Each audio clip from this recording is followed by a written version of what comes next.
Miles y miles de aviones despegan todos los días en todo el planeta. Literalmente, el cielo nunca está vacío. Pero hay algo que llama mucho la atención.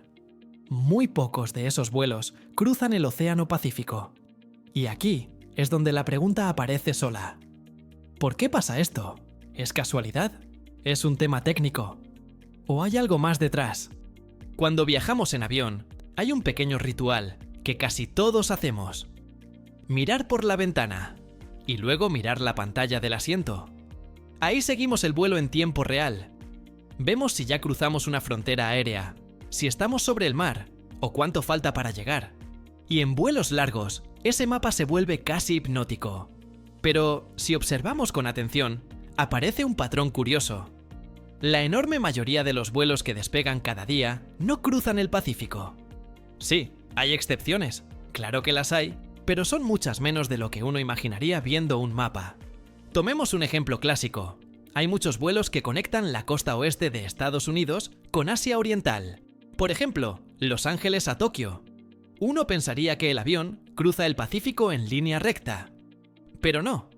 La ruta real se curva hacia el norte y pasa cerca de Alaska. Y aquí surge la pregunta lógica. Si las aerolíneas buscan ahorrar tiempo y combustible, ¿por qué no volar derecho por el océano? La respuesta empieza con algo que todos creemos entender, pero que engaña mucho: los mapas planos. Lo que parece una línea recta en un mapa mundial, en realidad no es la ruta más corta. La Tierra no es plana, es un objeto tridimensional. Y cuando volamos, no debemos pensar en 2 dimensiones, sino en 3. Imaginemos un experimento muy simple. Supongamos que atamos una cuerda en Los Ángeles y la llevamos hasta Japón, siguiendo el ecuador, como lo sugiere un mapa plano. La cuerda llega justo... casi sin sobrar. Ahora tensamos la cuerda. De repente, la ruta se curva hacia el norte, acercándose al polo norte. ¿El resultado? Sobra cuerda. Eso significa que esa es la ruta más corta entre ambos puntos. Y por si fuera poco, la Tierra ni siquiera es una esfera perfecta. Está ligeramente achatada en los polos, lo que hace que estas diferencias sean todavía mayores. Este efecto se vuelve aún más evidente si partimos desde una ciudad más al norte, como Toronto. En ese caso, la ruta se acerca mucho más al Ártico, cruza Alaska continental y luego desciende hacia Japón. Por eso muchas rutas transpacíficas parecen tan extrañas cuando las vemos en un mapa plano. Pero aquí es donde la historia se pone interesante, porque la forma del planeta no lo explica todo. En la práctica, los aviones no siempre siguen la ruta más corta, y esto ocurre tanto en la ida como en el regreso. Sigamos con el ejemplo Tokio a Los Ángeles. En teoría, la ruta más corta es la misma en ambos sentidos, pero en la realidad no sucede así. Cuando los aviones vuelan hacia Japón, suelen ir más al norte. Cuando regresan a Estados Unidos, vuelan mucho más al sur. Y entre ambas trayectorias puede haber cientos de kilómetros de diferencia. La razón está en algo invisible pero extremadamente poderoso: las corrientes en chorro, o jet streams. Estos son vientos de gran altitud que soplan con enorme fuerza, generalmente de oeste a este. En algunos casos, pueden alcanzar velocidades de hasta 320 km por hora.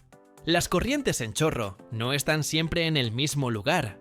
Cambian de latitud y altitud según la estación y las condiciones atmosféricas. Por eso, los vuelos que van desde Japón hacia América del Norte suelen aprovechar estos vientos siguiendo una ruta más al sur. El viento los empuja, el avión avanza más rápido y el tiempo de vuelo se reduce.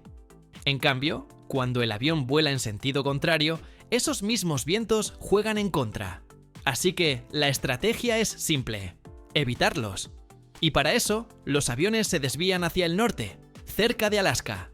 Es como caminar en un aeropuerto con cintas transportadoras. Si una va en tu misma dirección, la usas. Si va en contra, la esquivas. Esto se puede comprobar fácilmente viendo vuelos en tiempo real. Los que vuelan hacia el oeste suelen ir más al norte. Los que vuelan hacia el este, mucho más al sur.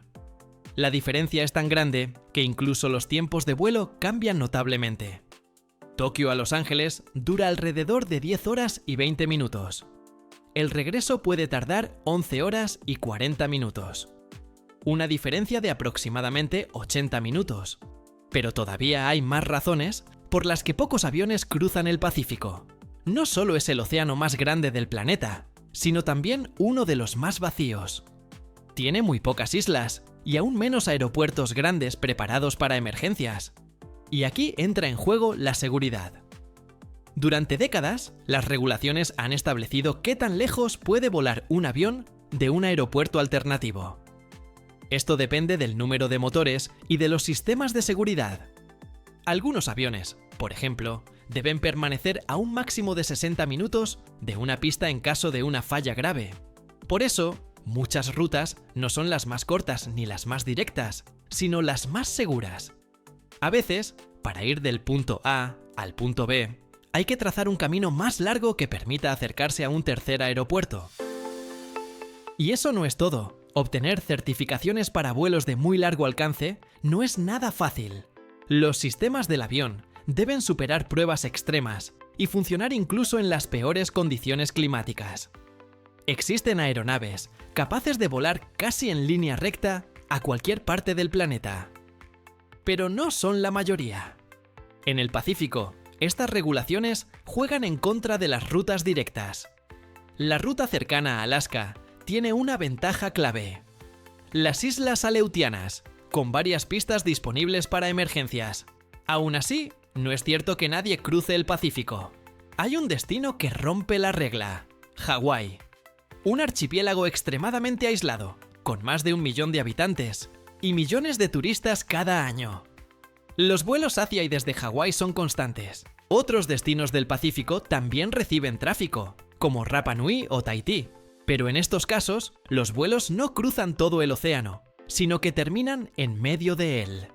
También existen rutas que sí cruzan el Pacífico de extremo a extremo porque no hay alternativa. Por ejemplo, los vuelos entre Australia o Nueva Zelanda y América del Norte. Desde Sydney se puede volar directamente a Vancouver, cruzando el Pacífico en dirección noreste. Y la ruta Auckland a Nueva York es una de las más largas del mundo. Donde la historia cambia por completo es entre Asia Oriental y América del Sur.